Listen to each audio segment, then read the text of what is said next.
Assalamualaikum warahmatullahi wabarakatuh. Perkenalkan, saya Siti Maimunah, mahasiswa RPL 6 dari program studi Sarjana Keperawatan Stikes Sukabumi.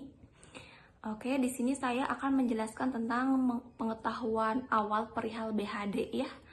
Apa sih itu BHD? Untuk pengertian BHD ini yaitu tindakan pertolongan pertama awal untuk mengembalikan fungsi pernapasan dan juga aliran darah pada korban yang henti napas, henti jantung, meliputi kompresi dada ataupun RJP, dan memberikan bantuan pernafasan.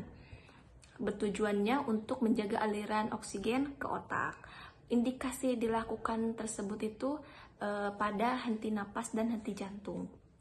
Ada juga algoritma RJP AH 2015, yaitu menekankan pada kompresi dada dengan kecepatan 100-120 kali per menit, kedalamannya 5-6 cm, relaksasi penuh, urutan CAB, dan pentingnya menggunakan IED ya, serta memprioritaskan keamanan, memanggil bantuan, dan menghindari hiperventilasi dengan rasio 30/2 ya, 30 kompresi dan 2 ventilasi untuk penolong 1 orang.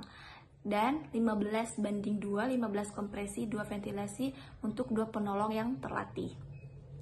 Lalu kapan sih RJP ini boleh diberhentikan? Nah, yang pertama, saat korban ini ada tanda-tanda kehidupan ya, atau ROSC, seperti membuka mata ataupun batuk, ada nafasnya kembali, atau nadinya ada lagi, atau anggota tubuhnya bergerak gitu. Lalu selanjutnya datangnya bantuan medis profesional untuk mengambil alih tindakan tersebut.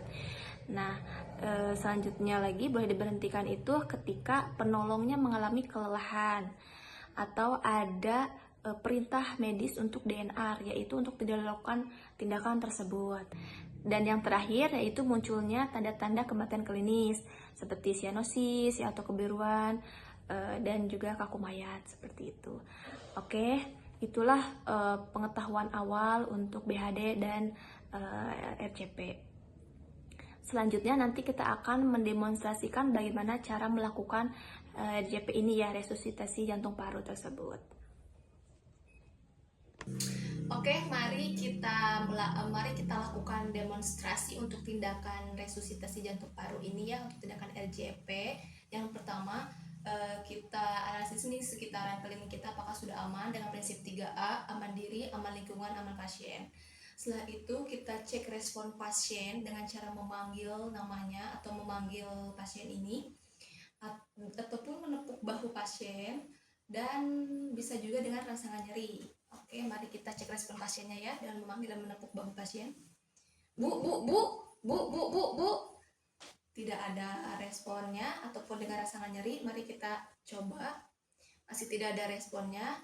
Ketika tidak ada respon, maka kita lakukan mengaktifkan emergency medical system atau berteriak di area sekitar, meminta bantuan untuk memanggilkan ambulan.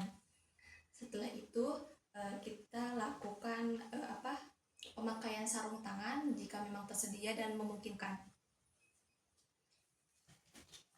Oke.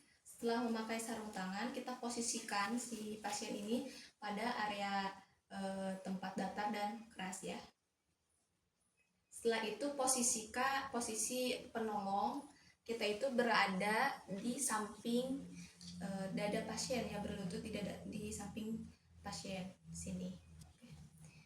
Lalu periksa nadi karotis dan pernapasan secara bersamaan kurang dari 10 detik ya.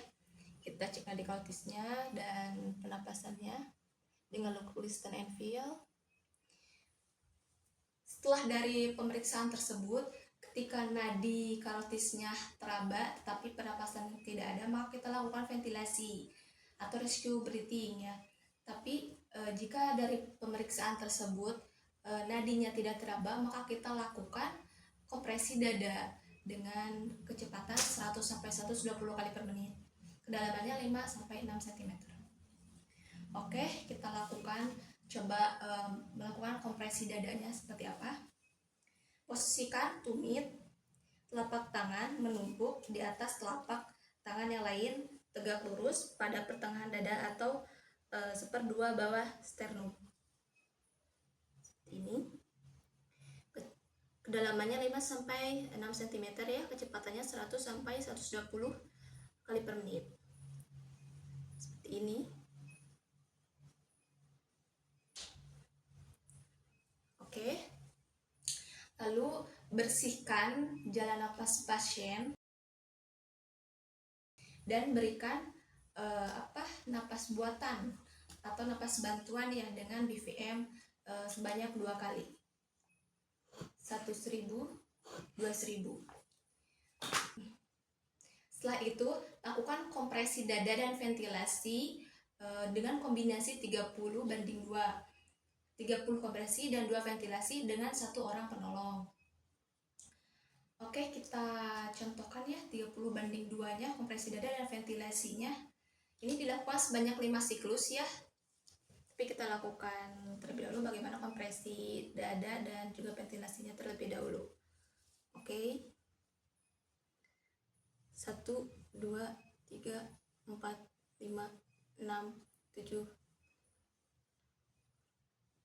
12.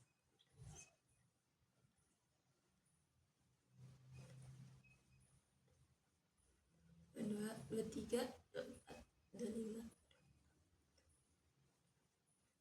30. Kita berikan ventilasinya 1.000, 2.000. Oke. Setelah dilakukan sebanyak 5 siklus, maka kita cek respon kembali ya untuk mengevaluasi. Cek nadi karotisnya dan pernapasannya secara bersamaan. Ketika nadinya masih belum teraba, maka kita lakukan RJP kembali. Tetapi ketika nadinya sudah teraba namun pernapasan tidak ada, maka kita lakukan rescue breathing sebanyak 10 sampai 12 kali per menit. Nah, setelah dilakukan tindakan tersebut, ada tanda-tanda kehidupan pada pasien ataupun tanda-tanda USC ya, maka kita lakukan recovery position. Oke.